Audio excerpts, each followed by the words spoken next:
Swift is here. I've had apologies from Tom Reardon and from our Whitehall sponsor, Peter Mucklow. So welcome, everybody. So we'll move fairly promptly through declarations of interest as to whether anybody wishes to note anything on the agenda more broadly. So I'll pause momentarily just to give people a chance, and James can just scan whether there are any hands up. And if there's plenty of demonstration of the contrary, we'll assume there are no declarations of interest that we need to record. I can't see any, so thank you for that. Exclusion of the press and public. I don't think there are any items that we require metaphorically to clear the digital room, so we will carry on fully in public. Moving to agenda item 4, the minutes of our last meeting on the 30th of November. Just want to check if there are any errors, omissions or corrections required before seeking your approval. So I'll just pause there momentarily to see if there are any comments anybody wishes to make. It would appear not. So can I, through thumbs up or otherwise, seek your approval to those minutes? We've got those. Thank you very much indeed. Moving to agenda item 5, which will be a combination of comments from the deputy chairs or comments from the chairs accordingly on the work of the committees during the intervening period since we last met. And thank you, Angela, for the note that sets out some of that context, which I'm assuming people have read. So without further ado, can I ask Andrew Wright to, on behalf of the Business Economy and Innovation Committee, to add any further comments he wishes to make, and following which I'll pause and just see whether any questions anybody wants to raise. So Andrew Wright, over to you. Good, thank you, Roger. Just speaking on behalf of Councillor Pandor today. So you've got the report here. Just a couple of things to add. The BEAC panel endorsed the West Yorkshire Business Accelerator Plan, which I think we discussed at this meeting last time as well. So that's all a thumbs up, and I guess we're all looking forward to seeing that get going.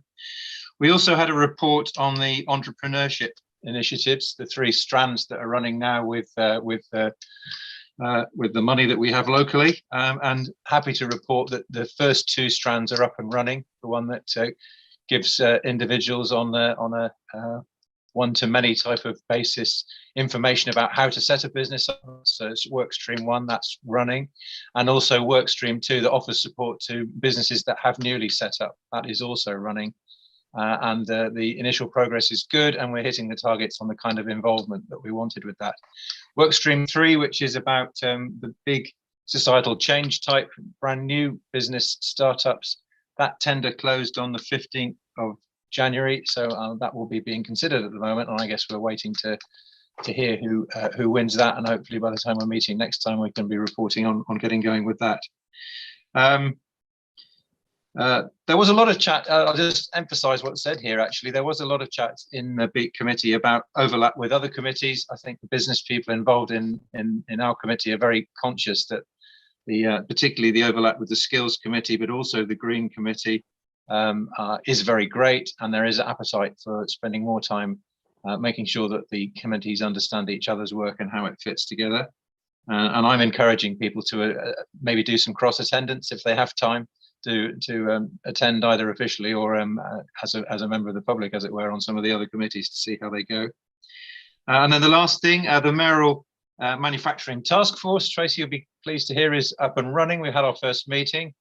In the interim, we've had 5 subcommittee meetings. We've broken out into 5 subcommittees. I think all 5 of them have met now, and we're due to get back together for the second full meeting on Friday, where we'll see some of the ideas being brought through there. But there is a very good attendance, there's very good energy around it, and a strong feeling that people want to be seen to make a difference with whatever comes out of this.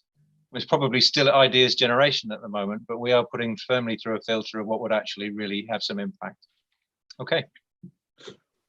Thank you, Andrew. And whilst just seeing if anybody has any comments or questions for Andrew, perhaps, Ben, we could pick up at the end of this piece as to what extent the mechanisms that we currently have are adequate or otherwise for that cross-collaboration, that cross-fertilisation, that optimisation or otherwise. Perhaps we could, as I say, I'll highlight that now. We'll pick it up at the end if I may, Ben. So thank you, Andrew. Are there any comments, questions for Andrew? I think, as we'll find when we get the economic update, in general terms, our businesses are in pretty good shape, albeit there are, some challenges out there. Tracy. Thank you so much, Roger, and thank you, Andrew, for that update. I wasn't sure, Roger, whether you'd like the Culture Committee update as part of this section, or are you happy to wait for item 5? It fits nicely here. Well, I was going to go through each of the committees, but I'm happy to do. No worries then. No worries, Roger. I'll leave it in your capable hands. Thank you. Okay, fine. So moving on again, to Andrew's point about these are not separate universities. This are not a Balkan state. It's a unified set of activities. Climate, energy, environment, and I think Councillor Swift as chair of that is going to give us the latest. Tim. Yes, thanks, Roger. I mean, obviously, not much to add in terms of what's happened since the report, because the meeting was fairly recent. Again, it was a very well attended, lively, and engaged discussion. There was quite a lot of discussion and interest on the importance of the decarbonisation of transport, and obviously that's another example of something that cuts across both committees, because we know it's something that the Transport Committee itself would want to discuss, but given the importance of transport in terms of contribution to carbon budgets overall, it's something that the Climate Committee feels it needs to keep an eye on as well. And linked to that, quite keen to see the emerging, the conclusion of the work that's being done on sort of the carbon impact of schemes. And I know that's a challenging and novel piece of work, but we're looking forward to that coming forward. There was also a very, very good discussion around a presentation about nature recovery strategies, and so that's helped me and I think other members of the committee to recognise that this is important in its own right. Obviously, it's got a huge contribution to make to climate change, and also is something that's hugely driven by the impact of climate change, but actually is a really important piece of work in its own right too. And there was a lot of interest in that. I was interested to hear Andrew talking about setting up subcommittees. We didn't quite talk about doing that formally, but again, we were talking about the way in which some of the members of the committee who are particularly keen and enthusiastic can take that work forward without waiting for a formal meeting. And I'd extend that and say if that's an area other members of the LEP had an interest in, I'm sure we could find a way to involve them in that as well. And then, as briefly mentioned about the social housing decarbonisation fund and presentation from Power Grid, but I think those are probably the highlights of that. Thank you. Okay, and again, I'll pause to see if anybody wants to raise any particular questions. Obviously, the social housing decarbonisation is very important to our inclusivity and improvement agenda. Amir. Yeah, thanks. I just wanted to draw your attention to the amount of sustainable finance that is currently being projected into the system. And I mean, we're working with some funds around this, and what we're seeing is the big challenge is that there's massive amounts of money, but there's actually not enough projects that meet the regulatory compliance of the funding. And I think that if we, as a region, are able to sort of almost look at a green bond type proposition, or we're able to look at schemes that we can ensure that the scheme is compliant, I think that we can then start positioning them to draw in quite a lot of funding. I mean, all the major banks are sort of putting in billions towards this. And I think that if we can then connect that into the kind of behavioral change analysis piece, where corporate organizations are now having to meet new standards, and we can demonstrate those are being tracked and mapped around this, then I think we can start to really become a leader in sort of using this sort of finance to really push this agenda forward. But I've been really amazed at how much money there is, but actually the fact that they're struggling to deploy it because the circumstances just aren't conducive to receiving it. Thank you, Amir. Is there anything you want to respond to Amir's comments, Tim? I'm desperately looking for somebody to bail me out, Roger. I mean, that's a really, I mean, that's a really interesting thought, and I'm not quite sure who amongst our team's best placed to sort of pick up and help us take that forward. But I certainly wouldn't want us to, you know, if there's some real opportunities there, I certainly wouldn't want us to lose sight of that. So perhaps I can pick that up with Liz and Alan after the meeting.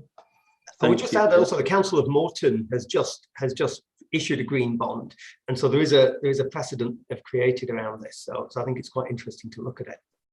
I think something for us to look at and bring back both here and elsewhere in terms of funding opportunities that augment the funds that we have available directly, and how to leverage. Perhaps something to pick up, Alan. Mandy. Hi, I'd just like to support Amir's point because the Industrial Transformation Fund, Energy Transformation Fund, which is only available for big projects. So in Bradford, we've tried to pull a number of businesses together to come up with a plan for Bradford, and we've had conversations with Bays about putting together a collaborative bid into that fund. But it's very difficult to get government sort of offices to see the benefit of the collaboration. They're looking for big tickets rather than culture change around lots of smaller businesses. And I think if we could push that in some way, along the way that Amir is saying, I think it would be really positive. What do you think is the impediment? Just that they're not big and metaphorically sexy, and they're not as headline grabbing, or what? I don't know. I think it's a lack of creativity and ability to see the benefit of that rather than just one sort of big sledgehammer at something. I think if you have lots of businesses doing lots of things together, then actually you can be just as impactful. Absolutely. But I don't think there's the appetite for that necessarily from what I've seen in the meetings that we've had. Susan, I don't know if you've had any involvement in it at all, but we haven't got the traction we would have liked. I've not, and so Chair, if I can come in. Sure, Susan. So I've not, Mandy, but interested to hear about your experience there, and happy to sort of push my weight behind that. And I'm sure the Mayor will be likewise using whatever channels we have into Bays and government to push that, because you're absolutely right. You know, 99% of the businesses in this country are SMEs. If we don't support them, where is the future growth going to come from for the economy? Absolutely. Maybe this is something we should take offline, Andy, to what extent we should use all of our available linkages, not only into Bays but beyond, to foster at least a conversation, because it isn't about the big and otherwise, it's about the aggregation, and more importantly, the agglomeration. Tracy, did you want to come in? Yes, I did. Just to say, I think it's an excellent idea. There are examples of best practice. I was just looking on my phone that the Welsh government have tried to set up the green bonds as well. And there's been a lot of parliamentary effort on it. So there must be mechanisms that we can just, you know, they've done a lot of the heavy lifting for us, and we could take that away and have a look how we can make a sort of more local version for business. Makes so much sense when all of the R&D going forward over the next decade, all of the investment, it seems to me, is going to be looking to be invested in the green sector. So I'm very, very interested to how we can help.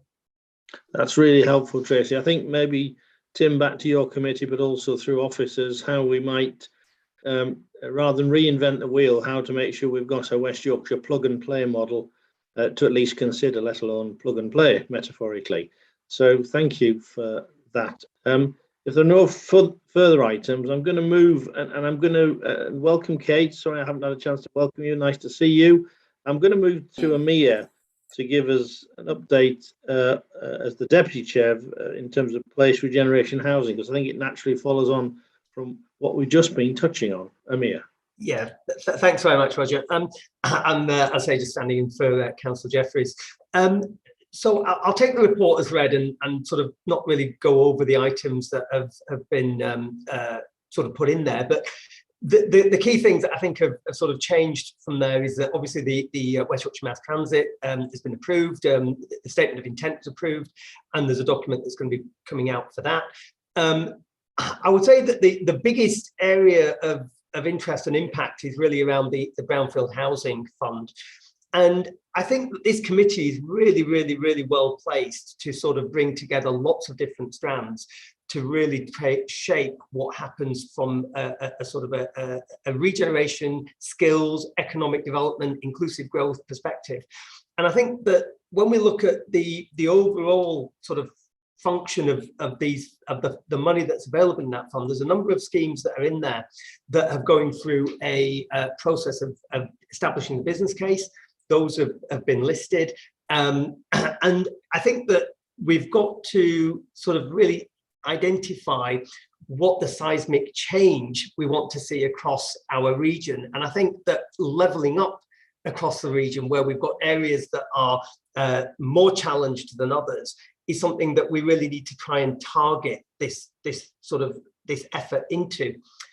There's a new housing analysing fund, analysing data dashboard, which I think is going to be really valuable towards identifying things like house prices, vacancies, where new things are emerging. And I think if we can start to overlay that with where these schemes are coming through the Brownfield funding, and to actually start looking at where the benefit to house prices and the benefit to uplifting areas commercially could be impacted, will be really valuable, because on the back of that, I think we can then leverage the private sector. And I think with the private sector, what we've got is currently areas that they are clamoring to get into that are really overheating. And there's other areas that they're really not interested in. And it's in those areas that they're not interested in that I think we've really got to be focusing our attention and trying to ensure that the work that goes into the housing there creates places that people actually want to live in, and it's where they choose to pay the market price to be in. And I think if we can do that, we can leverage the private sector, and we can then get the affordable housing, we can start getting the eco housing and so on the back of all of that. So I think there's a really strategic role for this committee to play. I think the broadband, superfast broadband, is a really key component in this, especially in a post-COVID environment. And there's been some challenges around the delivery of that into certain areas, but essentially that's something that I think is going to be, as I say, a key component. So overall, I think that we're at a stage where we've got certain schemes through the first stages of their business case. I think what happens with regards to the call for projects further down the line in terms of making sure that we get the broadest range of participants in that, and the best type of properties that actually enable us to transform areas, is a really key consideration. So I think I'll leave it at that. Roger. And also the linkage with Councillor Swift's point about social housing and other decarbonisation, and how to make sure that's optimal. Before coming to you, Simon, apologies, Cooley, I see your note, and I did miss your hand, but thank you for that note, and we'll perhaps pick that up when we come to, after this piece, the update from the Culture, Arts and Creative Industries Committee. Simon. Thank you. It was just to point out the cross-reference between what Councillor Swift was talking about before regarding the interplay between the decarbonisation agenda and transport, and what Amir has been talking about around connectivity. I mean, those things are clearly related. So where we have fast connectivity, broadband, and related, then that does play into the transport agenda as well, because oftentimes people move because they simply can't work effectively from home or from wherever they may be. And yeah, if we look at the work of the Commission and the recently released Carbon Action Plan, some of the priorities there are around transport, connectivity, and of course the decarbonisation of existing assets. And that's about retrofitting both domestic, public, and commercial buildings. So I think they are recognised as true priorities across the region as a whole. Thank you, Simon. Anybody else want to raise anything? Okay, thank you. Tracy, to you now, and the Culture, Arts and Creative Industries Committee and an update beyond what's written, although actually it's going to be an oral update because the meeting was after the time these papers were published. So over to you. Thank you so much, Roger. And it was an online meeting. We were going to go to Slunglow because of COVID. We went online. For those that don't know, it was we've had our second meeting. It's a new committee. We're still open to members. So if there are people that you feel aren't across the committee, they don't know it exists, but they would potentially be somebody that could contribute, please do put them in touch with us. The strapline is art and sport for all. It's not very catchy, and we're trying to dig down into what the guiding mind of the committee is. What do we want to achieve in the next 2.5 years, and hopefully subsequently another 4 years? So the 7-year plan, what do we want to achieve? And we were thinking that mass participation and access for those furthest away from engagement in the arts. We've, as a group, because we're across heritage and sport and theatre and dance and film and TV, everybody, lots of different solutions and suggestions, but we're hoping to use the work that you've done over the last few years on your cultural framework, which was endorsed by the LEP in 2020, a fantastic piece of work. Obviously things have slightly changed, so we're hoping to refresh it with the committee in mind and recognising the impact of COVID, and which we've got a timeline of hopefully when we can consult on that. We're having a workshop to really dig down into our themes and what we can deliver and pull out of the cultural framework. We also discussed, and I'm sure Cull is pleased to know that we discussed supporting cultural festivals in West Yorkshire. We're really privileged that there's not just one year of culture, but there seems to be one for the next 5 years across the region. So it's how do we slice the cake in a supportive way that will make all of those festivals really sing and bring inward investment and tourism. There was a debate around years of culture and then cultural festivals, and how do we balance the funding challenges there, and also the impact that these festivals can have on regeneration, on skills, on opportunities for young people as well. So that was a really good debate. And also just to remind you that with the Creative Catalyst program, that we're establishing a mentoring scheme. So if there's any of you that wish have time, I know everybody's so pressed for time, and would be interested in maybe taking on a mentor in the creative industries, we made the decision that it's not just the creative industries established folk who are mentoring those coming through, because actually there's lots of transferable skills in all types of business about how you set up a business, how you export, how you find productivity, where your marketing could best be placed. All of those skills you have, and then some. So it's trying to identify those mentors.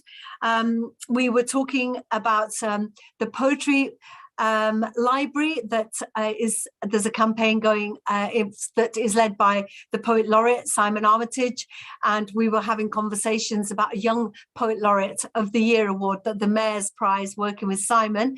So that was something we brought to the group, and also working across schools in a mass participation of storytelling, so that every child across West Yorkshire would have one story that they were all told at the same time, that has led into workshops and writing and so on, so that that sense of identity and belonging is reinforced. And Slunglow have done a small pilot of it, and it seems to have really worked. So we're at the initial stages, Roger, so we're still working on the work, standing on the shoulders of giants, the work you've already done, but we know that there are so many opportunities here for inward investment, and also for well-being of a workforce moving into our region, staying in our region because of that cultural offer. And I just want to publicly put on record my congratulations to Cully and her team for their really successful launch at the British Library last night in London, which I'm really sad I couldn't attend. But that's a verbal update there for you, Chair, and obviously any questions, very happy to take them. Yeah, thank you, Tracy. I think we all share that common interest of not only creative as a driver of the economy, but beyond that, the improvement of quality of life for all and access to all. And I say certainly tongue in cheek, if you'd said to me 5 years ago that Samuel L. Jackson would be in Halifax filming the latest version of Marvel, I'd have said, in your dreams. I use that just as an example of how our region and the assets in its region, which include its people, are becoming internationally recognised. And as Councillor Swift will be pleased to hear, hopefully usefully helping that particular heritage asset in that town that I have a little something to do with sustain itself. But it's not just about that town or that city, it's about all towns, cities, etc. Amir. Yeah, thank you. Now, I was going to say, that sounds really encouraging. Just the point about the mentoring, I think this is really, really valuable and a really good way of helping people sort of get into that sector. But actually, I think it's of incredible value to the businesses. I think business has changed so much, and so much has required businesses to think differently, that I think for businesses to actually be exposed to creative people in order to help them imagine their environment differently and see their world differently and see their opportunities and problem solve differently, I think is absolutely critical. So I think it should be much more a two-way thing and not just a, sort of an altruistic thing that businesses or people in those positions should be doing to help somebody in the creative sector, but actually to actually benefit themselves. So I think it's a two-way thing that could be used to benefit them. One of my reflections, Tracy, and is to what extent are our places of learning, HE and FE, who provide,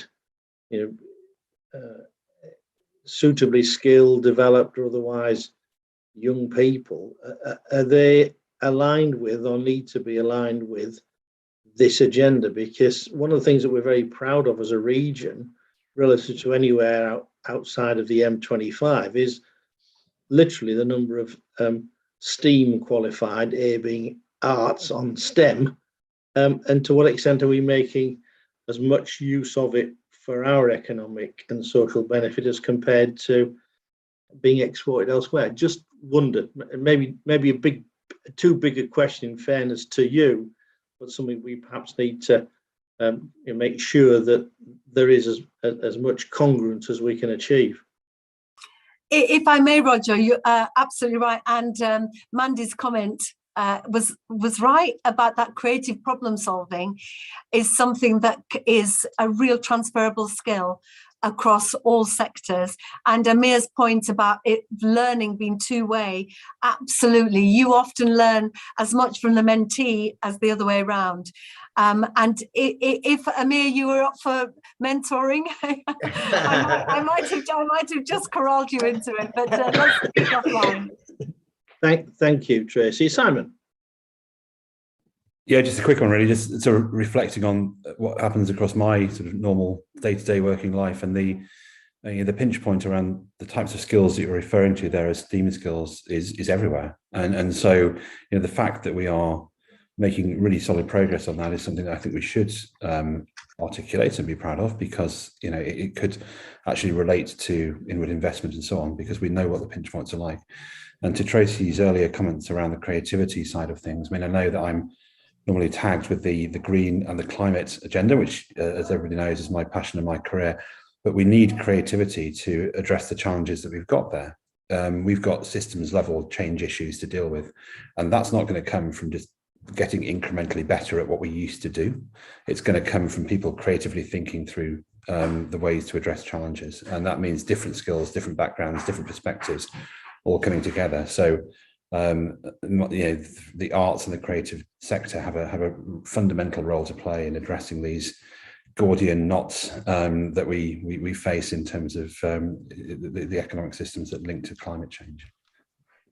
Thank you, and thank you for your comment, Cully. I'm trying to work out whether that also requires some of us to be reprogrammed as part of reverse mentoring, but maybe that's a tad too far and a bit 1984ish. So thank you for that, Simon. If there are no further comments, I'll move us on. And we talked about skills, we talked about opportunities, and we've pride ourselves on the fact that we've been as progressive as we can be, but job's not done. It's been reasonably well begun, and particularly led by Rashik in his previous role, but now I think as the Deputy Chair of Employment Skills is going to give us the update. Rashik.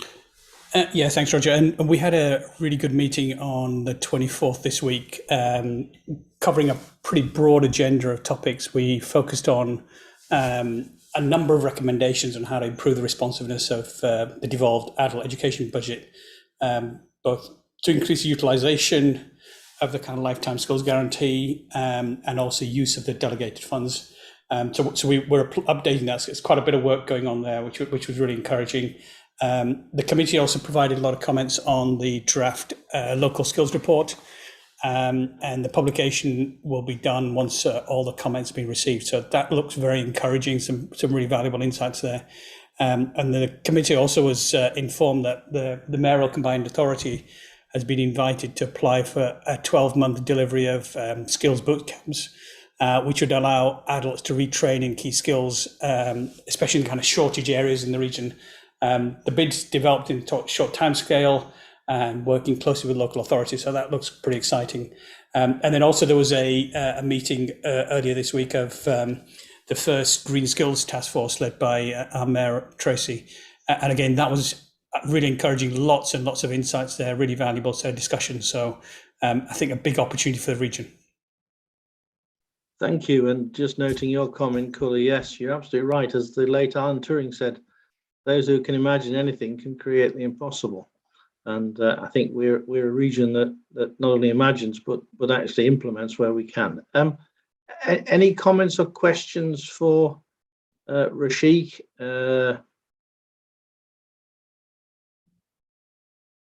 I think our thanks to him, who over the period has led with a private sector hat on this agenda, and some of the emerging conversations the Mayor and I are having with his organisation, who not only I think sees us as quite out there nationally, but perhaps even internationally. But let's see where those take us. So thank you, Rashik. And last but by no means least, over to Susan on transport. I guess it's going to be more about how we shape the agenda up from what's currently on the table, etc. But I don't want to preempt what you might say to us. Susan.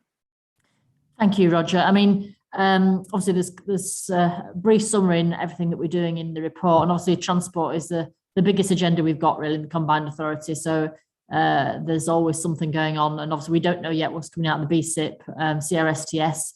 We're still in negotiation with the government, so I won't sort of reiterate those. I think just two things that pick out. One is the IRP, because since the papers were written, it seems that the technical papers have been published that the governments use to make their decision. And from what I'm reading, they don't seem to have done any detailed economic assessment on that decision.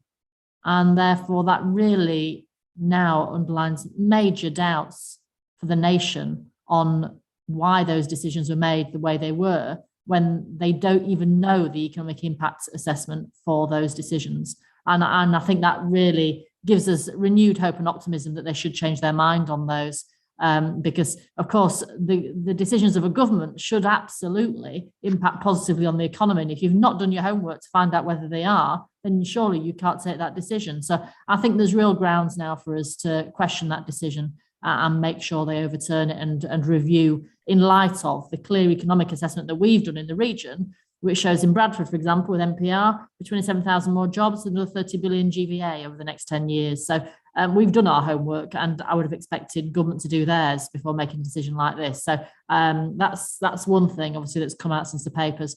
The other is about buses. Obviously, Arriva, particularly in Wakefield and Kirklees, that's going to have a major impact on services there. And I know colleagues there are very exercised about those decisions from that private company. I think it just shows that, you know, the system is broken really for buses. And whilst we as local authorities put in, we put in 8% of our budget every year goes into subsidised buses. If the government doesn't do likewise and subsidise a proper service for the whole of West Yorkshire and indeed the country, then, you know, private companies will cut routes. And I think that's a real problem for us going forward. If we want buses connect us to residents, to smaller communities, to work opportunities, then we have to pay for it as a nation, and you can't do it on the cheap. So I think it's obviously an immediate issue for us in Wakefield and Kirklees, but I think it just indicates a wider problem in the bus market as it is, and something we're going to have to grapple with going forward. And it's probably for a longer agenda point in the future, but I'll leave it there for the moment. Thank you, Chair. Thank you. I wonder if I could ask a question whilst others are maybe thinking if they have any comments, which links back to one of Tracy's remarks before I think we formally started about TfN. And recognise the importance of our geography as an economic driver to the whole north, let alone the nation, as set out in the State of the Region report of last year. Do we judge some of the recent moves for TfN as being indicative of something, or potentially illustrative of something, or just it is what it is? I was kind of bemused by the fact we have a former Secretary of State pre-NPR, but genuinely I thought was supportive of HS2 in its full form, but maybe I misread that. Tracy, you might, and Susan might want to comment, just to give our private sector colleagues a sense of whether this presents an enhanced opportunity for the dialogue you've just enunciated. Well, Susan is the chair of the Transport Committee, so I don't know if Susan wanted to come in, but I raised my hand just because I was at TfN meeting yesterday, where Patrick McLaughlin was voted as the new chair. Now, the chair of Transport for the North is usually an independent, so there was a bit of back and forth about the fact that obviously he's been a government minister, and you know, if push came to shove, would he put our needs over and above political loyalties? But I think overall it's a good position for him, and he wants to make, as he says, his final years to have an impact after quite a brilliant career for in transport. So overall, what has been incredibly difficult is the government are now putting Transport for the North more at an arm's length in a sponsor relationship, and not in the previous type of relationship where we would advise government what we need and being the voice of the North. So having somebody who can walk the corridors of power when government are putting us at an arm's length is potentially good for us. As Susan mentioned about the technical element of why government made decisions they did about the IRP, what's also missing, as well as that greater economic impact assessment of their decisions, is any indication of timetabling, because all that the priority seems to be is about speed between cities. So, for example, 12 minutes between Leeds and Bradford. However, that would suggest that that train doesn't stop anywhere. So I am really, really concerned that we will lose capacity for speed, and all government care about is the bottom line of how much it costs rather than the impact on our communities. But Roger, just directly to your point, what we can't allow is TfN to the power to be eroded away. And I think it's really important for us to keep making the case that this is the only forum where the voices of the North come together. And remember, it's cross-party, and we we often have consensus, and I think this is a really good example of how we're all working for the benefit of the North, parking politics and trying to say to government, we need your commitments to levelling up. We need HS2, we need Northern Powerhouse Rail. And the mood from the meeting was, this is not good enough, we're not going to accept the IRP. So it's not over till it's over. I think you're absolutely right. Before I go to you, Mark, I'll just pause and give Susan a chance. But yeah, I think we all remind ourselves that pre-pandemic, the underperformance of the North and transport is a key enabler to enhance and sustain increased performance, cost other people £50 billion a year. And we need to see some of these projects thought about in multi-decade benefits rather than avoiding short-term investment for other reasons. Did you want to come in, Susan, just before I go back to Mark? Or no, it's okay. I mean, my argument is well known on this, in that obviously putting Bradford as a stop on Northern Powerhouse Road was transformational for our economy, and for them not to even take into assessment the economic impacts of their decisions is real slap in the face for Bradford, to be quite honest. Well, it's candidly, and I'll say this because I can say it without any political edge anyway, it's nonsense. And not to see the benefits, the certainty of cost and benefit as compared to the uncertainty of progressively managing underperformance and dissatisfaction amongst one of the youngest population, if not the youngest population in the country, is really, again, I'll be candid, beggars belief in my mind. But anyway, who am I? Mark. Thank you, Roger. And I just wanted to offer a private sector perspective as well to support Susan's point and Tracy's point as well, as from the meeting yesterday. And I think on the evidence base, the most polite terms that came from the room was that it was quite light or threadbare. And there were other sort of points about it. I think TfN have brought a real weight of technical expertise in providing some very robust benefits. And I think what's potentially encouraging is that the Transport Select Committee is going to be reviewing that. And I know West Yorkshire and also TfN have made submissions into there that do involve questions being asked with evidence about the impact that disruption might have for the main Transpennine routes, where that could be 15 years, 10 to 15 years of disruption, the role of freight, the benefits of linking Bradford and the economic value there, and also the role of local funding potentially via a land value capture mechanism that's sort of still being worked out.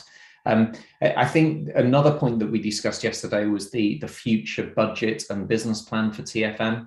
And whilst we are in late January, the budget for TfN from this April still hasn't been confirmed yet.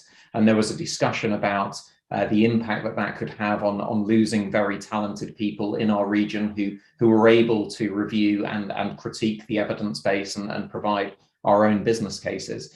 And I think the positive was a comment from a DFT attendee who said now Lord McLaughlin was taking up the post of chair, the Secretary of State would have a meeting to discuss that as a matter of urgency. So, just to say it's got everybody's support to try to, improve from the position that we find ourselves in, specifically on the IRP. Thank you.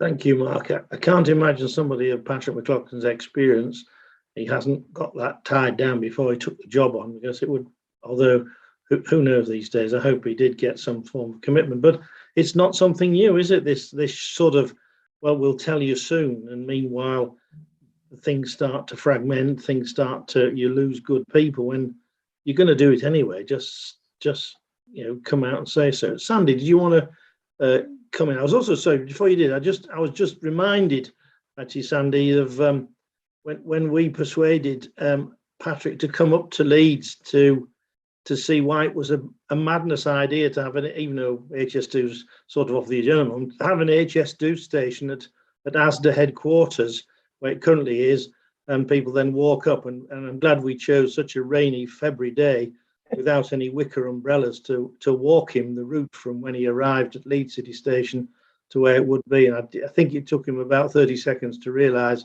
that things had to change. And the chamber were very instrumental in getting the T solution that we ended up with. Just by way of background for some people to at least be aware of. Sandy. Thank you. Yes, and the follow-on from that, we later had a meeting with the follow-on chairman, Sir David Higgins, who, when we presented that, he said, my engineers did a very good job in designing something that would deliver, and the pricing was okay, expensive. But yes, I agree, they did seem to forget about the passengers and having to walk from one station to the other. So I admired that he was complimentary. I just wanted to say, you mentioned about us as being consistent in messages about transport in the north. We've had a meeting of chambers throughout the north of England, and we are all working together. We can see that there is no point in arguing for bits and pieces. We all believe in NPR and HS2 and the station in Bradford. We have a meeting with Transport for the North on the 7th of February, but we're working on a number of ways of keeping on that pressure. So we're not falling out and talking about different parts of the region that need more money. We're talking about those big projects and being consistent. We hope that'll help. Thank you, Sandy. Tracy. Just to flag that on the 1st of February, I'll be launching my Tell Tracy Trains campaign, where I want the public to tell us the impact that this new plan will have on them and their families. So it would be great to get a business response as well. And we'll be sharing the comms. I just wanted to flag that, Chair. Thank you, Tracy. So the T cubed campaign, that sounds like a rather than T2, T cubed. Great. Okay, I think we're going to move on, colleagues. We'll probably get a few minutes and a few moments from Mark on the business communication group when we deal with the economic update. So when constructing the agenda on the 1st of 2022, Ben and other officers and I thought it would be an opportunity for Tracy, who now has been in post for a number of months, to perhaps share with us how she sees things going forward, etc., and give her the opportunity to, I guess, frame out more of the direction of travel we all want to go on in terms of the economic performance of our region going forward and the societal improvements that we hope to cook up. But I wasn't wishing to lead the witness there, Tracy, at all. But I thought it was useful for you to be able to communicate not only to the board but the other audience that may not ordinarily dial into Wicker meetings, not for any other reason than perhaps they see this as the kind of business axis axle rather than otherwise. Tracy, over to you. Thank you so much, Roger, and it's always a pleasure to come to LEP Board meetings. There's just a couple of things I wanted to flag with you. Firstly, obviously we're coming out of COVID, there's an economic, hopefully an upturn, but that is not shared across the whole of the region. So I'm always interested in stories from your neck of the woods. So always feel free to contact me out of these meetings. So a couple of things. The Fair Work Charter, which you all know was launched a few months ago, one of the first few things that we did. And can I just publicly say thank you so much to Kate, who is leading this work admirably, not only corralling businesses and talking to businesses, but doing those workshops that are really digging down into what we need bespoke for us as a Fair Work Charter. Obviously, we have examples in Manchester and Liverpool, but we want our own West Yorkshire version because we want as many partners as possible. And as was mentioned previously, the Green Jobs Task Force shows to me that government, that businesses want to work with us. And they want to do the right thing and they want to attract the best talent. So it's really important that we get this right. And I know that Kate is leading absolutely brilliantly from the front. Kate is in regular contact with Greater Manchester and Liverpool and Sheffield, and we're looking for that pan-northern approach. And Lee's colleagues have a proposal to introduce a private sector anchors progression framework, because of course we need those anchors to bring other partners in, and I'm looking forward to seeing how that rolls out. Where we have draft proposals for a public consultation with steering group members, and of course we want employer reps, and so CBI, chambers, FSB, and it has to be beneficial to business. The new numbers, 170,000 workers in West Yorkshire are paid below the living wage. Now that's no good for it's no good for them, but it's no good for our economy either, because we want that Yorkshire pound circulating in Yorkshire. We want people to have enough money to be able to spend in business and in their community. So it's really important we try and get those wages up. There's going to be, there was a pre-consultation engagement event in Bradford on the 6th of December to hear wider views from faith and Black, Asian, minority ethnic groups. And this week with the Bradford Chamber Leadership Group. I feel you should be saying all this, Kate, not me, but I'm just very excited about what you're doing. We have a plan of action. So 7th of February, it's going to the Combined Authority Directors, and there are markers all the way through to the launch in Bradford 1 year on. Hopefully we can time it in July 2022. So lots of excitement about that. I did promise it in my first year, but I know it's going to help all of us.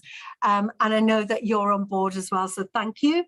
And in parallel with this, one of my pledges was an Inclusivity Champion.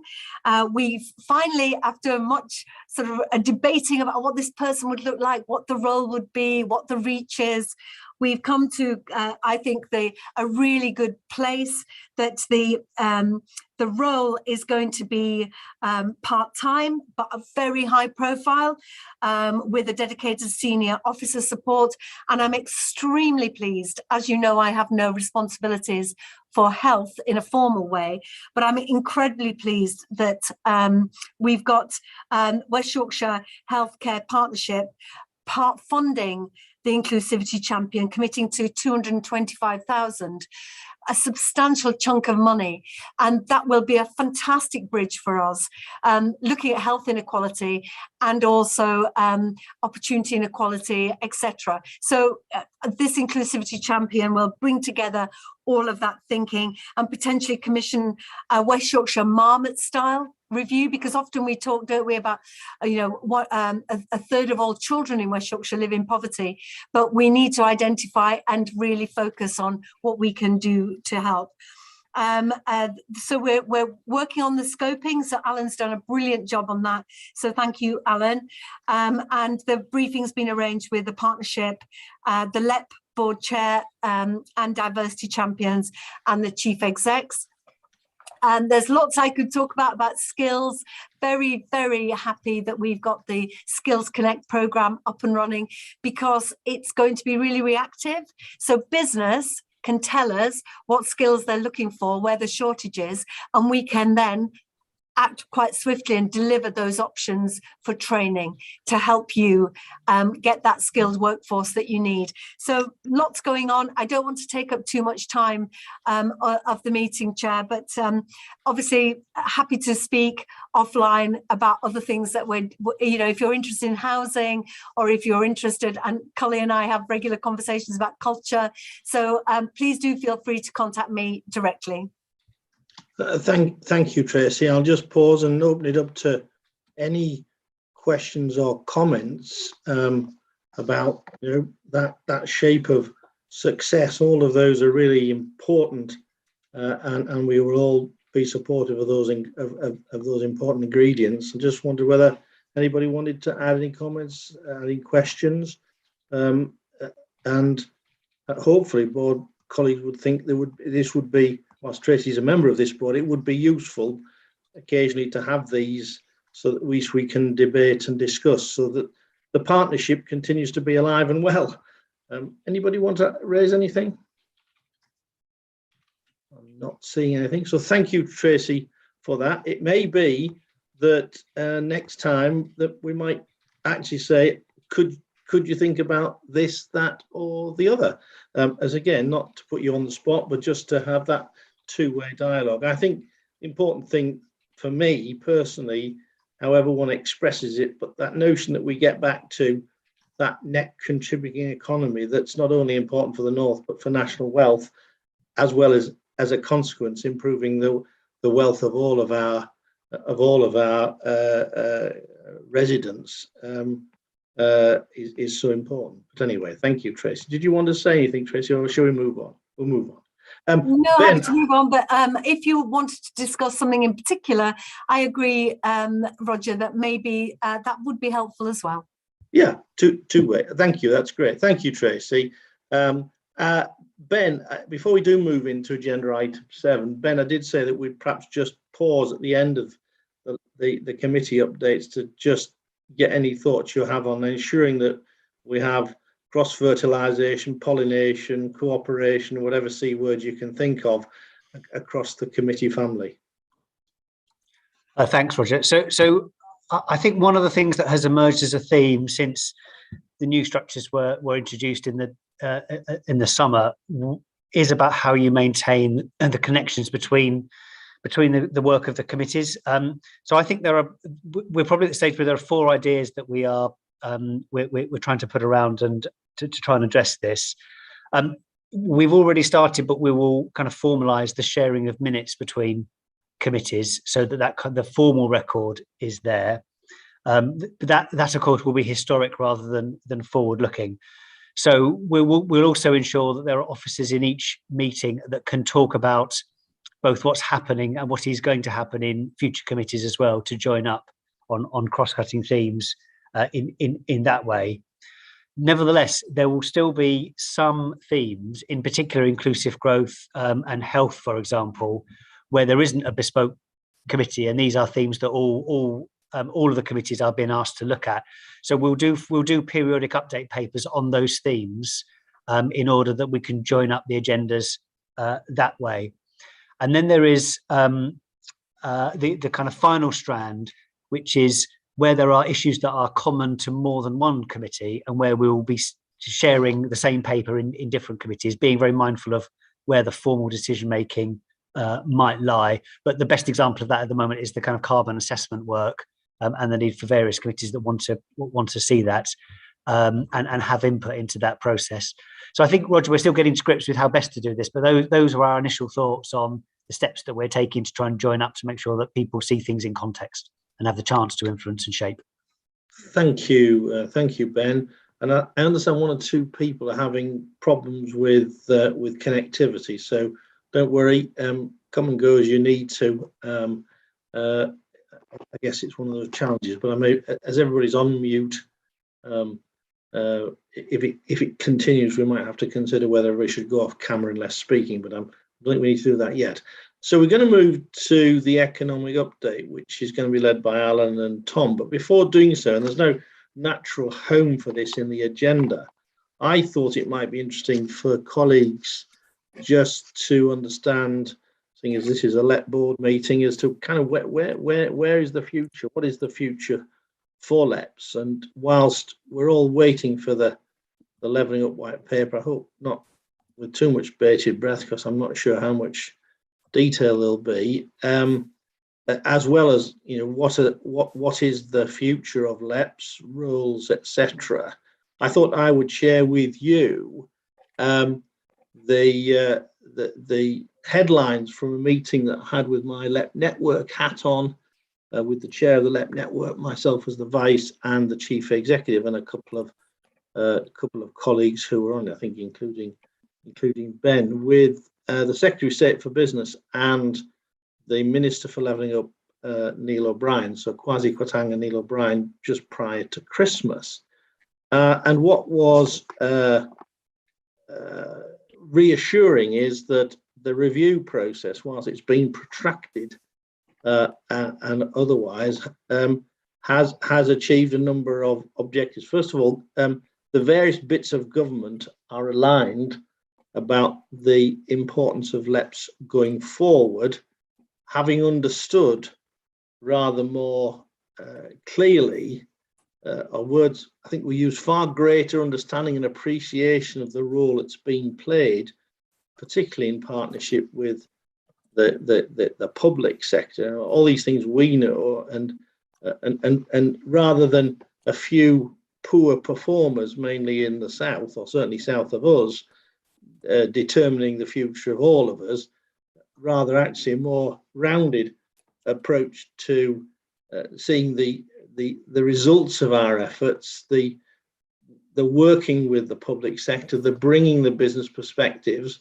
and as a consequence, getting something better going forward. And they were very clear, and Ben will come in and stop me if I've gone too far, that it's not about if, it's about what will be the role going forward, number one. Number two, an ambition that the work, and this is, I think, the current Secretary of State at DLUC, Michael Gove, the role in strengthening democratic institutions so as to drive the agenda. And thirdly, and I think very, very importantly, and I'm really pleased about it because it's something I've been, forgive the phraseology, banging on about, not to think about one size fits all. Different places, different regions are at different stages.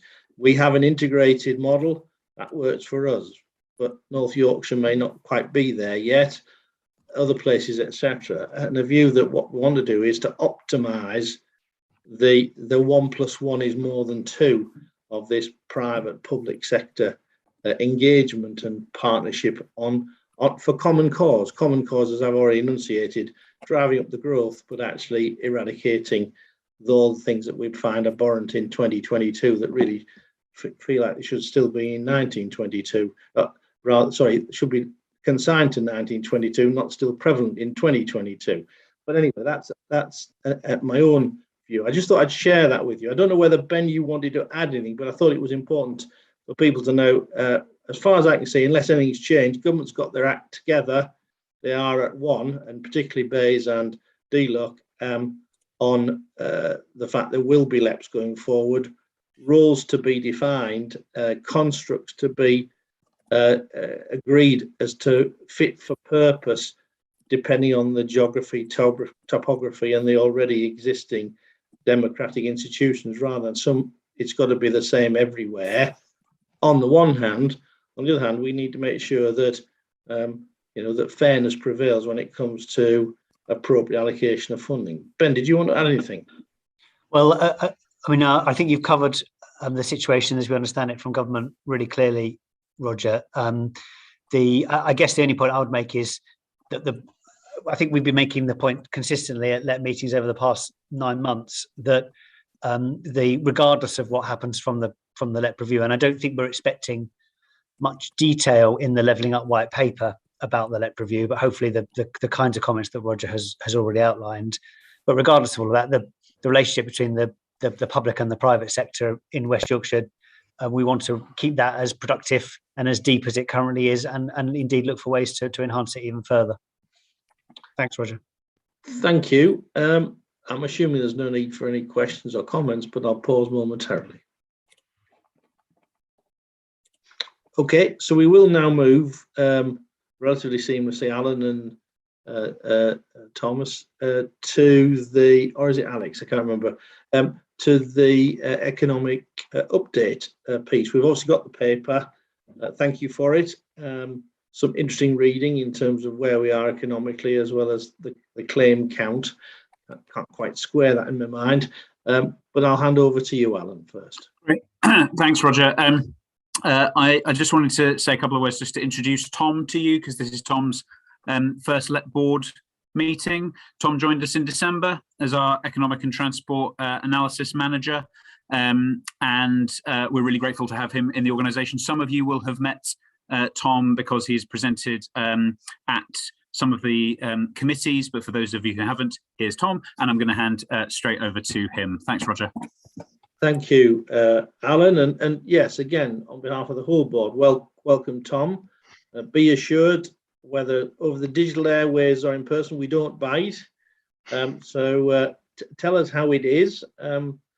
We can deal with the inconvenient truth about things, but also nice to hear some of the upside positions insofar as you want to comment thereon. So, Tom, over to you. Thank you, Chair, and thank you, Alan, and thank you everyone else for the warm welcome. So we're going to go through kind of the state of play in the economy for West Yorkshire, but I'll actually start with something of a kind of national picture first, if you like. One of the biggest risks to the kind of economic health of both West Yorkshire and the country as a whole is the current inflationary pressures. We've seen inflation going up. It's now above 5%. It hit 5.4% in December, and it's expected to continue to rise until April before it then tails off, albeit it's forecast to not reach the 2% target until 2023. The main factors pushing inflation up are energy costs, which I'm sure most people are aware of, both residential and commercial. Labour costs, the labour market, as we'll go on to, is actually in a fairly tight place right now. So actually pushing or achieving wage increases is something that's been on the table for workers across the board. So that's putting increased pressure on businesses as well. And then there's some of the longer ongoing supply chain issues that have affected the economy as a result of COVID. So whether it be shipping costs or transport costs internationally, and that's playing out into the economy. And what we know in terms of how that kind of impacts the economy of West Yorkshire, from the Chamber of Commerce Quarterly Economic Survey, you've got around 76% of manufacturers and 47% of service sector businesses anticipating price rises to try to preserve margins. Obviously, if their costs go up by, say, 10% or perhaps even more, it wouldn't be a surprise that they pass quite a lot of those costs on to consumers where that can happen. So that's the kind of the overhanging potential economic risk, if you like, to the country. It's around inflation. The second part of that is kind of how policymakers respond to it, in particular the Bank of England. They've already put interest rates up to 0.25% from 0.1%. And if inflation stays persistently high, there will be more pressure on the Bank of England to change interest rates or taper quantitative easing to try to deal with that inflationary pressure. And those increased interest rates will have an impact on things like consumer spending, firm level investment if they use debt finance in particular to buy capital machinery. So that's something that we're keeping a close eye on, just due to the scale of the risk there, if you like. So moving on then. So some of the data that was published in the LEP Board paper, we've now actually had more up-to-date information, so we can start to shed a bit of light on the impact of Omicron, albeit I'll try separate it out where I can. So the labour market, starting with overall employment numbers, they've continued to increase. They increased by 1% going into November, and then they increased again by 0.7% going into December. So a slight slowdown in the growth of employment figures, but employment across all local authorities within West Yorkshire is now above the levels pre-pandemic, so in February 2020, and we're seeing employment growth continue up. The flip side to that, however, is what's going on in the claimant market. So I'll start with the out-of-work claimant counts to begin with. The out-of-work claimant count has continued to fall. The latest figures show around a 2% fall. And we're getting back towards those pre-pandemic levels, but the claimant count for out-of-work benefits is still considerably above pre-pandemic levels. Now, this does cause some confusion because the number of people employed has been going up. So there's a few different kind of explanations for this. One goes back to that inflation argument that I've just made. You've got more people now looking to enter the labour market because their costs have gone up. Equally, you've had people that might have been put out of work by virtue of the pandemic or something else. So you might have a situation where they've had to take a pay cut and someone in the household has had to enter the labour market for perhaps the first time to try to top up those wages. So there are a few different avenues to explore here, and it's quite hard to kind of disaggregate what the main reason is. But what we do know is that the cost of living increases, is putting pressure on people getting into the labour market, pushing for these wage increases, as I referred to earlier on. And that brings me to the claimant count for people that are actually in work. So if you're in work, but you're not a particularly high earner, you can claim universal credit to basically top up your earnings. The legacy benefit system was tax credits. And what we've seen in the universal credit claims for those in work is they've actually continued to increase. So as was mentioned earlier, we have a chunk of a chunk of the population that might be in work but don't earn particularly high wages, whether it be the living wage or the 60% of median salary, or whatever metric you wish to use in there. So they might be claiming universal credit to top up those wages. So those claims have increased by 1%, and they're still considerably higher than they were pre-pandemic levels. So the flip side to the employment numbers going up, which is obviously good news, is that some of those jobs will have been jobs that perhaps don't pay as much as you would like.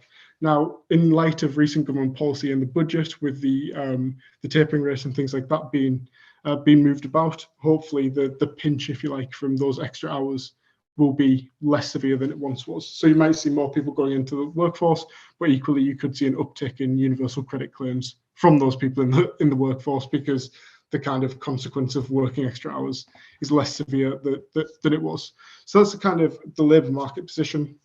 In terms of recruitment, what we saw with Omicron, but also other factors which I'll touch on, was recruitment activity in November was particularly strong. And then we saw a slowdown throughout December and in early January. Now, the slowdown was felt most acutely in those sectors that you would typically associate with Omicron, so it's hospitality, food, tourism, retail workers. Now, Omicron will have inevitably had an impact there, but equally, we do normally see a slowdown in December for those sectors, in part because they hire in, say, October, November for the Christmas uptick. But we also know that in the week following Christmas Day, footfall around the country was down on previous years pre-pandemic. So there's still these sectors that will be at risk, whether it be Omicron or as we go into the recovery, and there'll be a lot of churn within the business world as a result of that. And just on the footfall point, we're in the process of procuring a data set that will actually allow us to assess how footfall is recovering across different locations within West Yorkshire. So in future meetings, we should be in a position where we can say the economic recovery is going particularly well in this area, but not so well in this area. Has something changed? Has an anchor institution closed, for example, or an anchor employer closed? So that'll be a future data set that we've got. And then just to wrap it up finally, on some good news, we saw business liquidations increasing throughout December. That will be in part due to Omicron, as well as I say, that they might have their orders going in ahead of Christmas and then have a slowdown afterwards, or envisage a slowdown. It could be a temporary business as well. But throughout January, those business liquidations have started to fall across all local authorities within West Yorkshire. So this is something that we're going to be keeping a close eye on, in particular comparing the business closure rate to the business opening rate, so that we can get a sense of where the kind of business population is going in the future, as well as what sectors they're in. Is it likely to be those kind of high growth sectors? Are they likely to be employing people? Where they're located? So there'll be more analysis in the future on how the business population is looking as well. So that's the economic update. Thank you very much.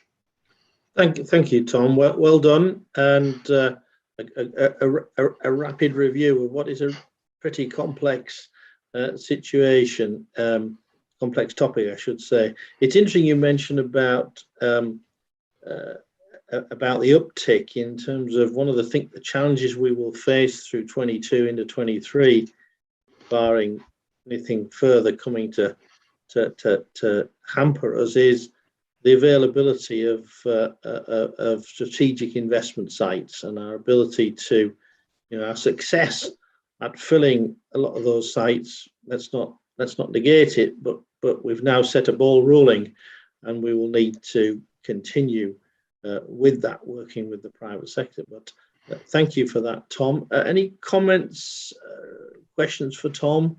Obviously, there's a comprehensive paper with a detailed appendix that gives you a lot more. And if not, we'll move on. Kate, you did want to speak. Sorry, it's rather difficult. There's so many people on my screen. Forgive me, I missed your hand there. That's okay. No, it isn't to hold us up long, but I just wondered if it was the moment to reflect on the implications that Tom so brilliantly highlighted, particularly for those most at risk, and certainly the kind of upswing that he's talking about in issues around people in vulnerable employment, and issues around fuel poverty, and the various aspects that we're all, lots of us are very familiar with, are being reflected across the region by ourselves at the Community Foundation in terms of applications and our fellow community organisations as well. So it's absolutely clear to us that there is going to be something of a major set of requests that are coming through, which, if we're seeing it at at our level, then that's clearly something that's going to be affecting everybody. So I just wondered if that was something for us as a LEP to think about in terms of our response. We were good at thinking about the response to the pandemic crisis. We've been good at responding to crises, and this is clearly another one that is a consequence of those things, but it is definitely on the horizon. Thank you, Kit. I just wonder whether Alan or Ben or Tom himself had any perspectives to just throw in here beyond what we're already doing in terms of championing that inclusivity, but also making sure that it's not just a narrative; it's a happening thing beyond what we're already doing. Yeah. As Kate and Tom have both both said, cost of living crisis in this country. There is a huge amount of work that the LEP, the Combined Authority, the Mayor, etc., is doing for the longer term. So everything that we're doing around trying to improve public transport, trying to bring down fuel bills and tackle fuel poverty by investing in retrofit, helping people secure better jobs, etc., adult skills, it's all geared towards improving lives for the most disadvantaged and tackling inequality in the longer term. I think the challenge, what we can do in the short term, I think, is extremely challenging, because of some of the pressures that are hitting now on household incomes, so the example Kate gives as to kind of what can we do to get more funding into organisations that are operating within the community, I think is something we can explore. There are some examples, particularly in terms of the community safety area, where we are providing funding to community organisations to tackle particular issues in local areas.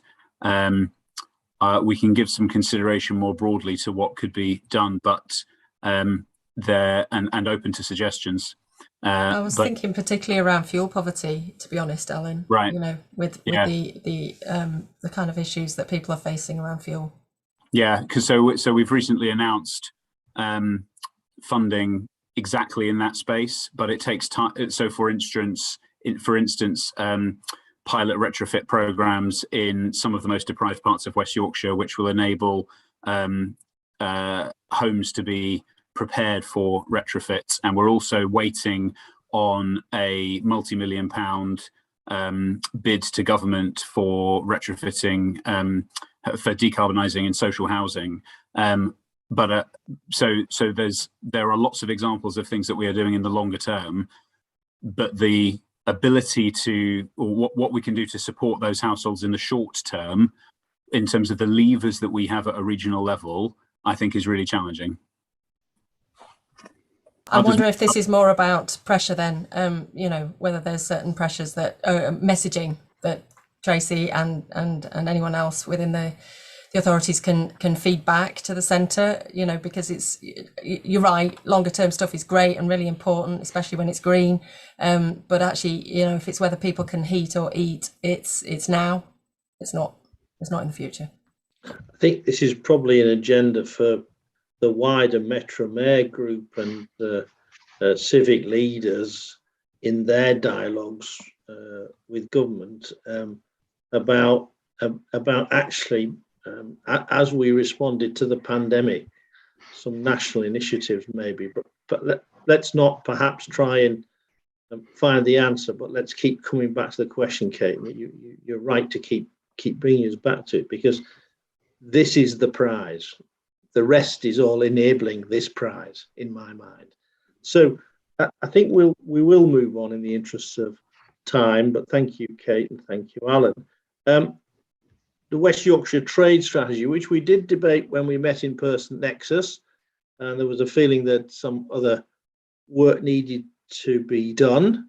I think it was probably prior to the last LEP Board, Tracy and I participated in the launch of the export strategy, part of the equation in Leeds. The Made in UK, sold to the world, or our own local adaptation, invented and developed in Leeds City region, delivered across the globe. Because Made in the UK seems to ignore, it's particularly important for our region, services and the service sector in its broadest sense. Now a lot of work has been done. The team led by Amanda has done a lot of consultations across the LEP Board.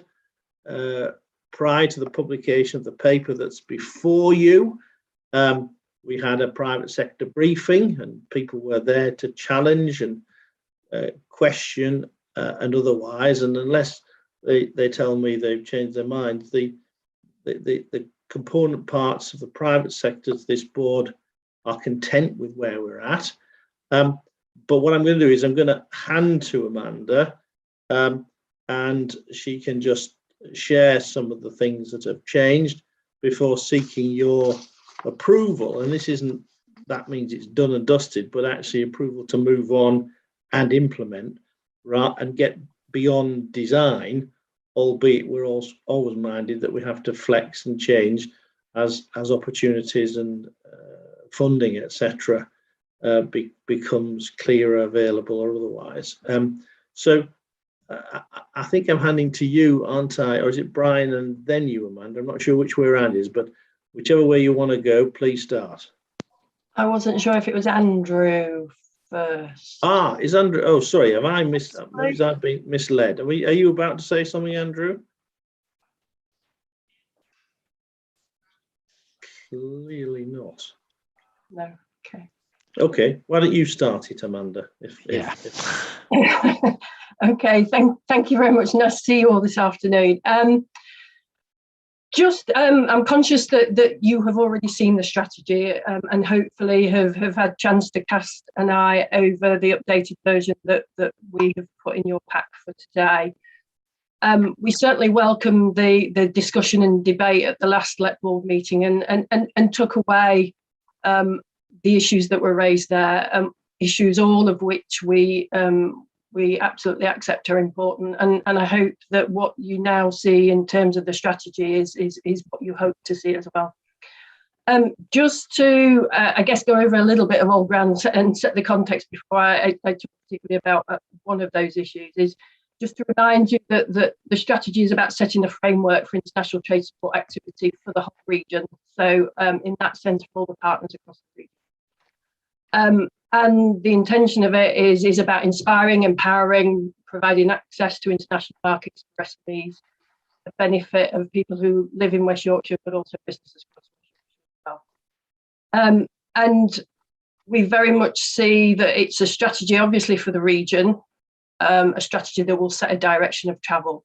But it's also, and I think we've made this point perhaps a bit stronger in the strategy now, but it's very much around us complementing and to a degree responding to the new UK government export strategy made in the UK and some of the world. So it's very much a strategy that sets us as a region within the context of a national direction as well. And also, I think important to reiterate, and I'm sure you've heard me say this before, but it's very much about supporting businesses to explore international opportunities, so that obviously they reap the benefits of that, but also benefits in terms of improved productivity, resilience, innovation, and also, interestingly, I think following on from previous conversations, the ability of those businesses to create high quality and well-paid jobs, which I think certainly in today's world is really important. One of the main challenges that you put before us at the last LEP Board meeting was around the ambition of the strategy. And I think rightly so. And we were very conscious that in the early drafting of that strategy, we I guess, consciously avoided putting in targets and metrics that we couldn't be assured were relevant, were valid. And our intention had always been that we would look at that in more detail. But following the last board meeting, I say quite rightly, that challenge was put before us and made us look at it in more detail at that point. So between now and then, what we've done is put out a tender to try and find an organisation who would be able to support us to identify what the metrics should be for the trade strategy. An organisation who could help us to come up with realistic and challenging targets based on an accurate and robust baseline, and help us to come up with a basket of targets and measures that would enable us to position the strategy now, but also look at what progress we make over the lifetime of it as well. So I'm pleased to say we went through a procurement process, and we've now appointed Leeds University Business School to work with us to help us do all the assessment of the metrics for the strategy. We're due to meet with them at the beginning of February to talk about that in more detail.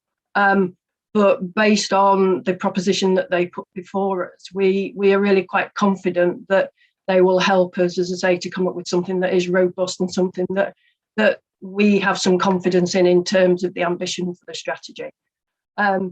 Ideas are around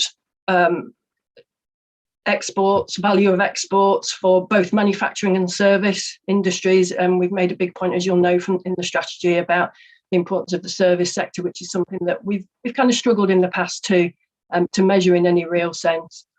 Also, perhaps looking at the region in terms of the broader UK, but also measuring against other regions as well to see whether or not we are actually doing what we would expect to do in terms of trade activity. Looking at specific industries and sectors within the region, again, to try and assess whether or not there are gaps in terms of support that we could perhaps make available. And then also looking perhaps at targets for developing exports in specific markets, seeing whether or not we think our share of trade with those markets should be greater. The idea is certainly that those metrics will be available by the end of March. That's the target we've set within the project. And then the business school will work with us to make sure that not only are the baseline set for the end of March, but then at the end of March 2023, that they will provide us with a year one report against those baselines to see what progress has been made. Clearly, the strategy, as I said at the beginning, is about providing a framework. So the strategy itself won't be the thing that delivers activity. And certainly one of the things that we have begun to look at now is a development activity plan for 2022-23, which will identify key activities, hopefully, that will be able to take place over the next year, which we can then look at in terms of, as I say, and measure the progress of the strategy. I've just lost my camera. That's about all I want to say about the strategy, but please, if you have any questions, do feel free to ask me now.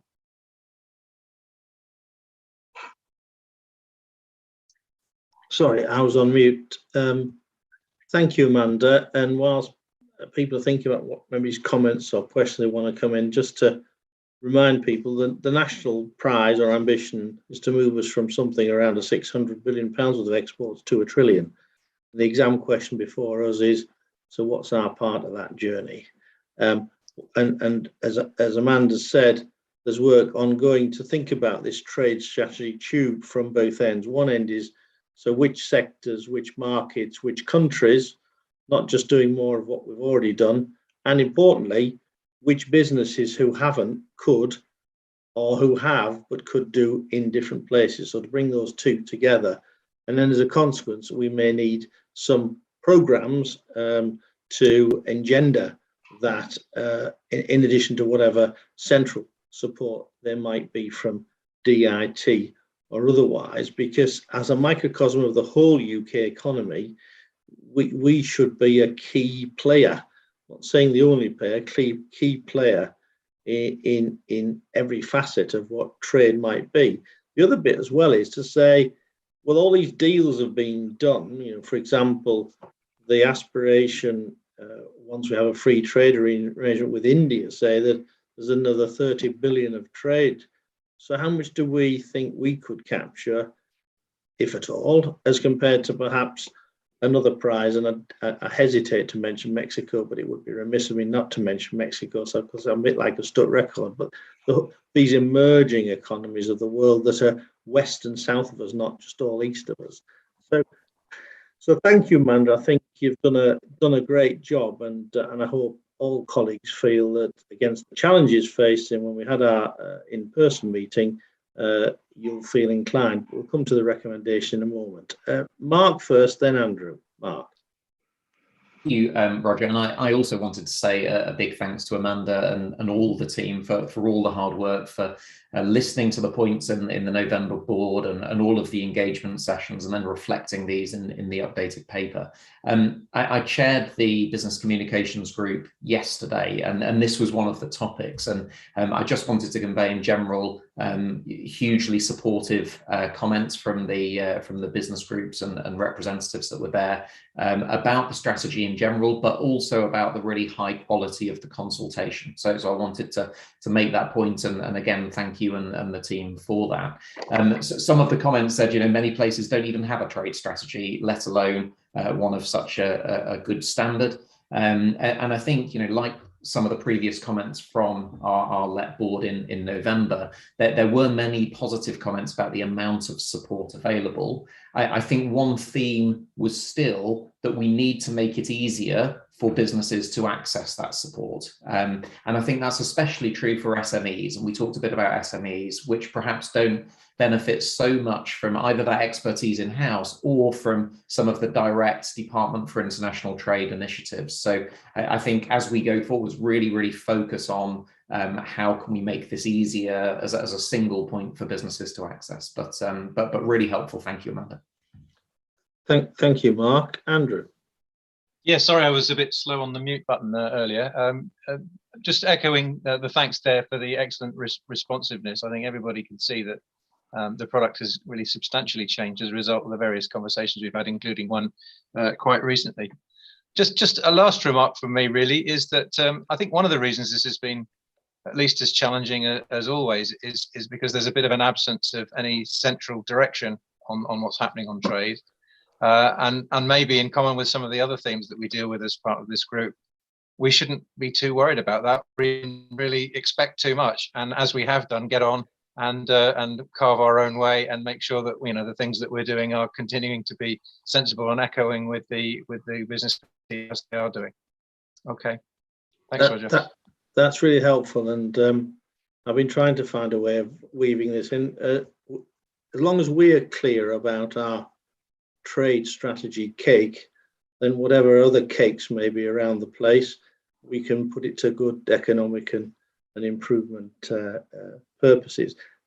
Amanda, thank you very much. You and the team have done a sterling job, but also thank you to all colleagues for their input. Now, so finally, on page 27, para 10.1 is a recommendation. Are we happy with a thumbs up and a waving of hands or otherwise to endorse? It would appear that we are.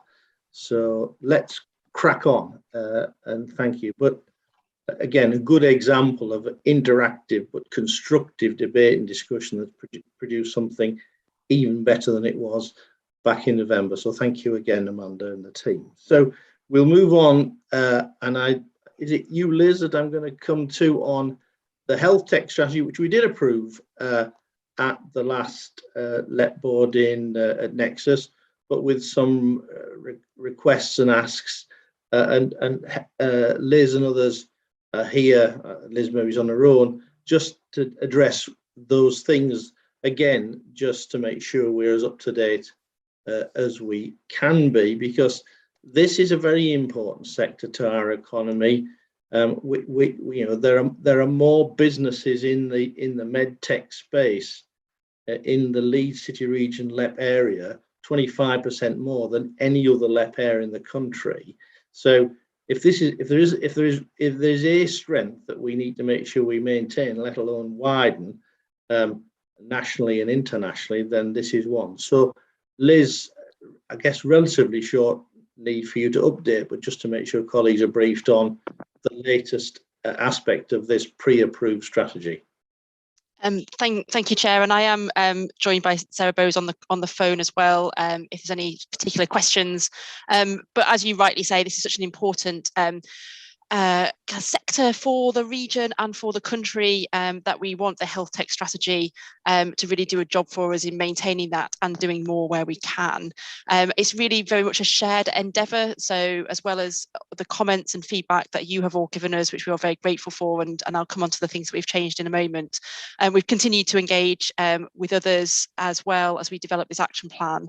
And really the strategy sets out what we're trying to achieve, but it's the action plan, I think, where a lot of the work is going to come from, and it will continue to be dynamic. So that is the focus of the work since we last spoke to you at the LEP Board, because you were particularly interested in us taking the longer list of actions that we had in the previous version and sharpening them up to have a smaller set of actions which we can hopefully all get behind. So that's what the team have done.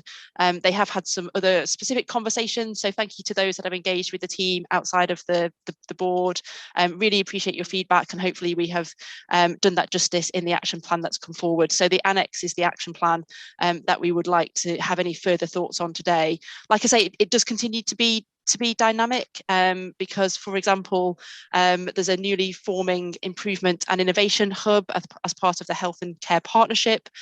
They have also been feeding in, and we'll want to kind of work with them. So as always with this is a sector that is changing, and we'll want the action plan to adapt as needed.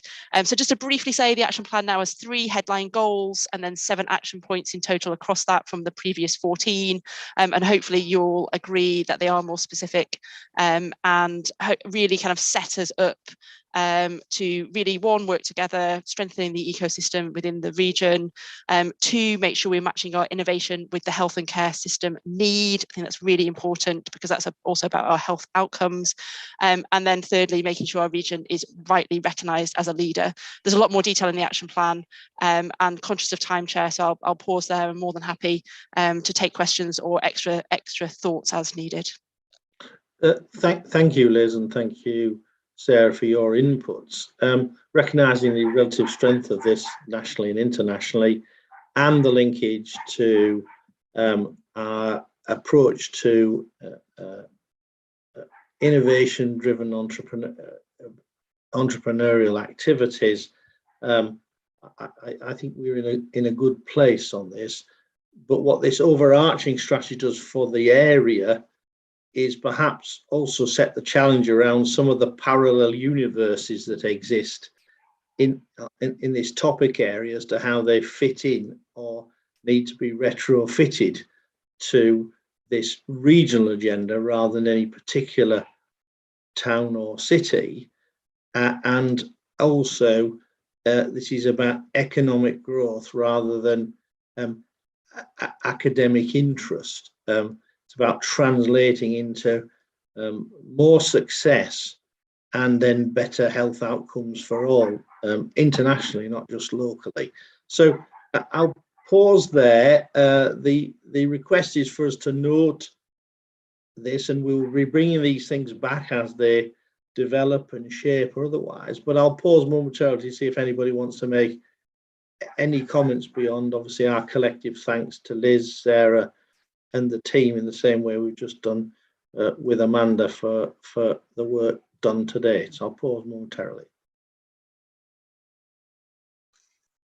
Silence always intimates satisfaction in my mind, Liz. So well done, you and Sarah.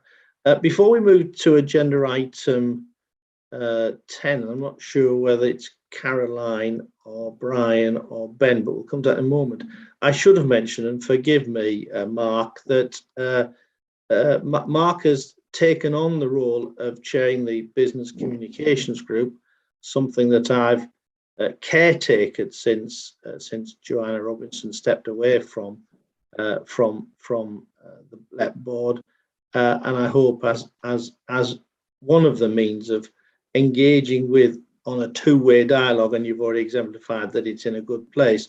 But just to, on behalf of, thank you for agreeing to take this on, and obviously let's hope that continues to improve. Now, Ben's very kindly sent me a note that it's Craig's going to take us through the assurance framework review.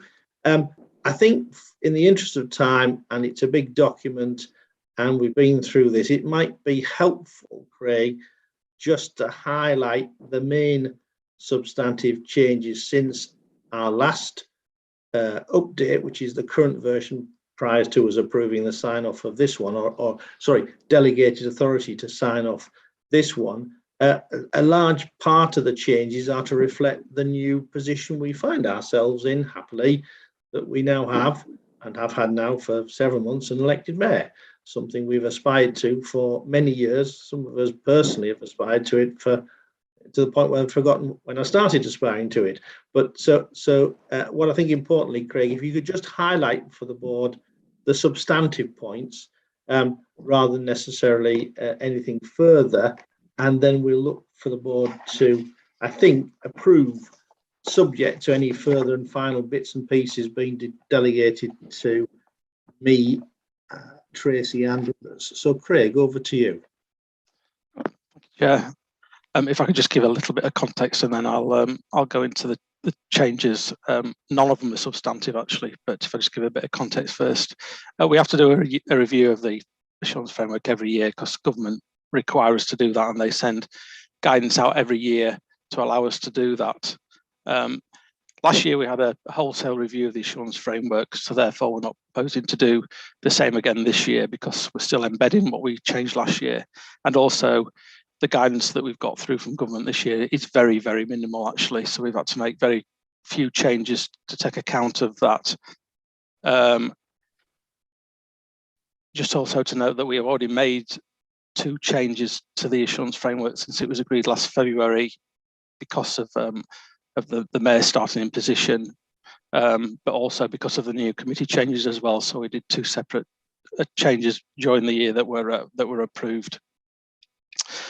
So quickly going, oh yeah, just to mention as well that this has also been reviewed by the scrutiny committee and also by governance and audit committee before it came here.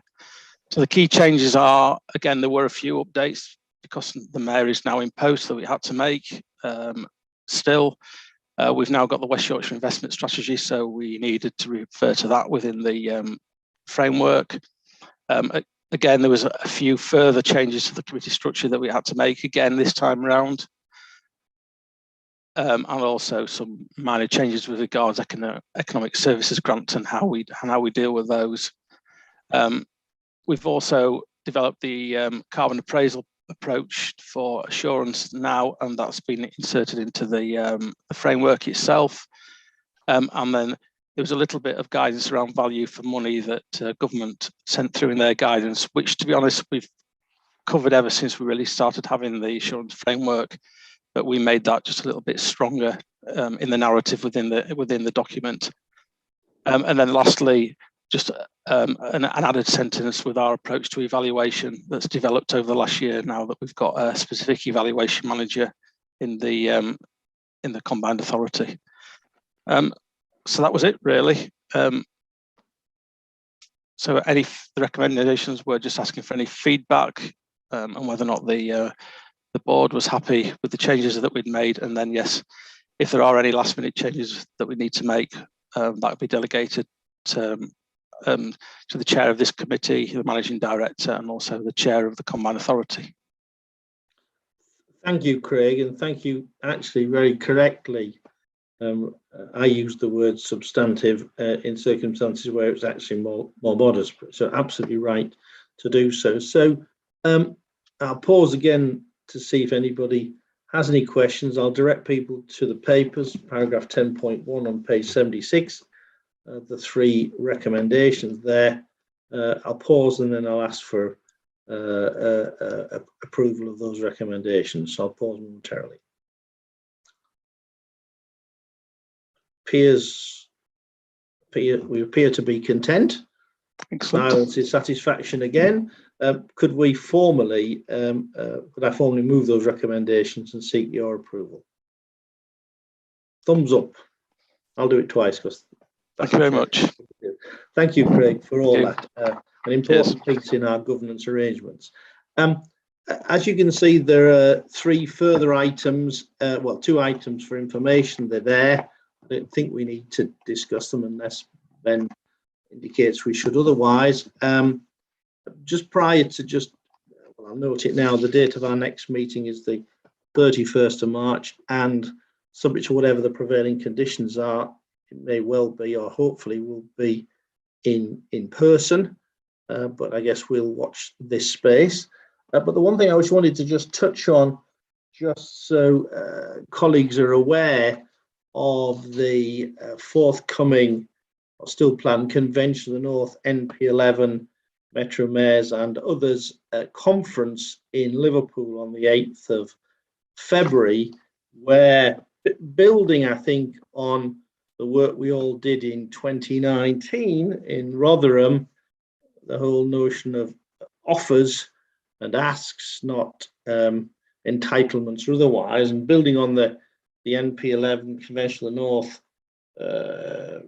submission pre-CSR around North levelling up and net zero.